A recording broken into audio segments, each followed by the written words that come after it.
Nosotros somos el equipo que le corresponde exponer sobre nuestro país, México.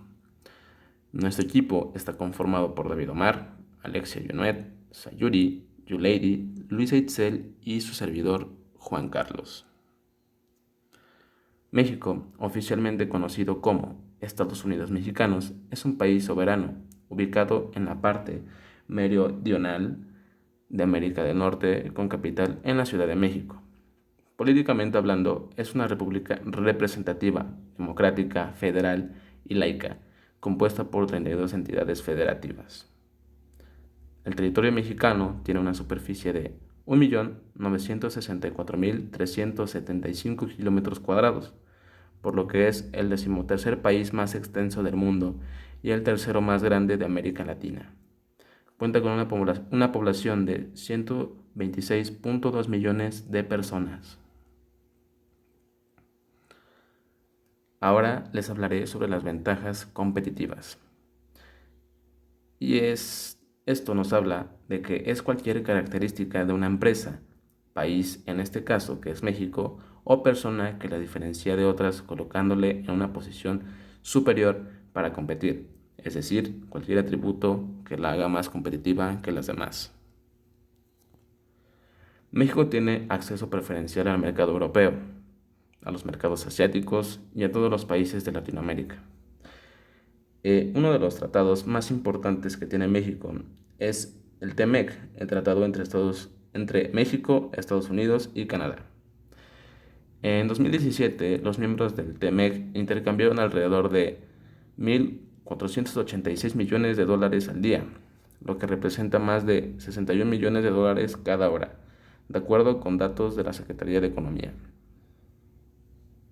El año pasado, Norteamérica significó 65.3% del valor del comercio total de México con el mundo, y de estos intercambios comerciales con Norteamérica, el 96% se generó con Estados Unidos, siendo este el principal socio comercial de nuestro país, México. Ahora vemos la fuerza laboral de México. La fuerza laboral tiene una edad promedio de 22 años. Es mucho más joven, técnica y especializada que la de nuestros principales socios comerciales, lo que nos permite contar con una masa crítica de capital humano, con gran potencial de ser adoptado a las nuevas condiciones de mercados internacionales. También tenemos que la población económicamente activa de México es de 44 millones de personas. México es el segundo receptor de inversión extranjera directa en América Latina. México es el quinto mercado cinematográfico del mundo. El sector cultural representa el 6% del Producto Interior Bruto mexicano. Ahora les hablaré sobre las ventajas comparativas que tiene México. ¿Qué es una ventaja comparativa? Es la capacidad de una persona, empresa o país, en este caso que hablamos de México, para producir un bien utilizando relativamente menos recursos que otro. Entre ellas destaca su posición geográfica. Los principales países asiáticos, como China, Japón o Malasia, toman en promedio de 15 a 23 días para abastecer el mercado de Norteamérica, a comparación de nuestras empresas. Asimismo, estos países tardan entre 12 y 24 días más para llegar al mercado sudamericano respecto a los productos enviados desde nuestro país. También tenemos nuestros recursos naturales. Tenemos que México tiene una gran diversidad de los recursos naturales y un elevado potencial en generación de energías renovables. Los recursos naturales y de los cuales China carece, tales como petróleo, tierras de cultivo, facilita que se puedan producir diversas mercancías para su exportación. De esta manera tenemos que México exporta frutas, verduras, químicos, farmacéuticos, piel, materiales para la construcción, lo que convierte en un país privilegiado. En las últimas décadas, el comercio exterior agropecuario en México se ha caracterizado por un incremento en la participación de las exportaciones agropecuarias mundiales, al pasar de 1.3 a 1.8% entre 1993 y el 2013, lo cual se suma a un incremento real promedio en las exportaciones de 4.7% y en las importaciones de 5.3%. En la industria agroalimentaria, México se ha venido consolidado en productos clave para la alimentación mundial, principalmente de las hortalizas y frutales como son tomate, aguacate, cebolla, mango y guayaba, en los que se coloca como el primer exportador en el mundo y dentro de los primeros 5 en alimentos como chile, pepino, sandía, limones y frambuesa. Este punto es importante y nos dice así: México ofrece un gran potencial económico. Su sostenida estabilidad macroeconómica es el principal incentivo para fomentar el desarrollo del sector privado con nuevas inversiones. Su posición geográfica privilegiada, sus acuerdos comerciales y el creciente mercado interno hacen que México sea un excelente destino para la inversión, las mejores en el crecimiento de la productividad, instituciones más fuertes y la calidad de la prestación de servicios podrían traer una prosperidad compartida. Entre los desafíos claves que aún deben abordarse están la alta dependencia con la economía de Estados Unidos, la tasa de criminalidad elevada, debilitamiento de la infraestructura, desigualdad de ingresos y décadas de baja inversión en el sector petrolero. Ahora bien, hablaremos de las actividades económicas. Las actividades económicas de México se refieren a las diferentes tareas en las que se fundamenta la economía de esta nación. La economía mexicana se encuentra diversificada, incluyendo la producción de petróleo, las industrias de alta tecnología, la manufactura y la explotación de minerales.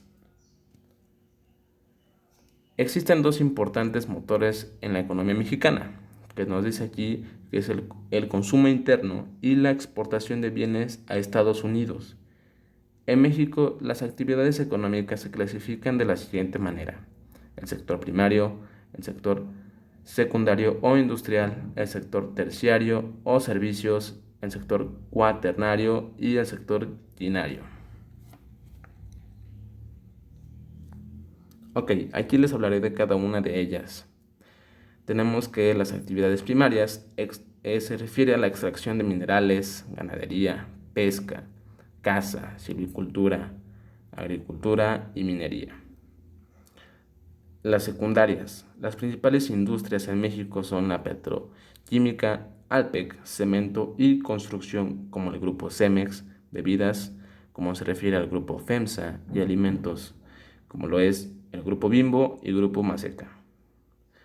Y tenemos lo que son las terciarias, que abarca todo el sector del turismo, el comercio, como en México un gran ejemplo es el grupo Soriana, están las telecomunicaciones, bienes raíces, servicios educativos y financieros, al igual que el transporte y almacenamiento.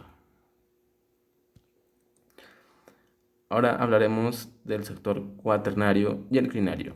En el cuaternario nos dice que abarca el aspecto intelectual de la economía, el componente que se basa en el capital humano que agrega valor a la sociedad. Por ejemplo, la investigación, la tecnología y la educación. El sector quinario nos dice que incluye el rango más alto de la toma de decisiones en una economía-sociedad, por ejemplo, legislaciones gubernamentales, funcionarios del gobierno. En México, el sector primario, secundario y terciario son los motores, son primordiales para que la economía mexicana se pueda desarrollar y crezca.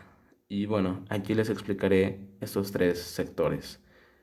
Bien, en el sector primario nos dice que tiene un rol trascendental para la economía mexicana porque ha ayudado a fortalecer los lazos comerciales con los Estados Unidos, así como aliviar la pobreza y crear empleos.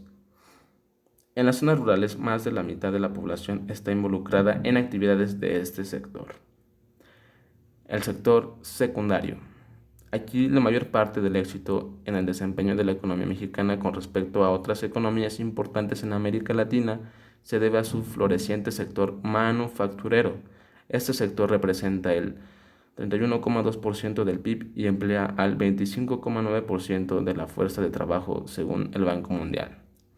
Y por último, el sector terciario, que el sector terciario o servicios constituye el 60,9% del PIB y emplea al 61,2% de la fuerza laboral. Los sectores de alta tecnología como desarrollo de información y software experimentan un impulso real estimulado por los bajos costos operativos y la calidad de la fuerza laboral que facilitan la creación de centros de llamadas.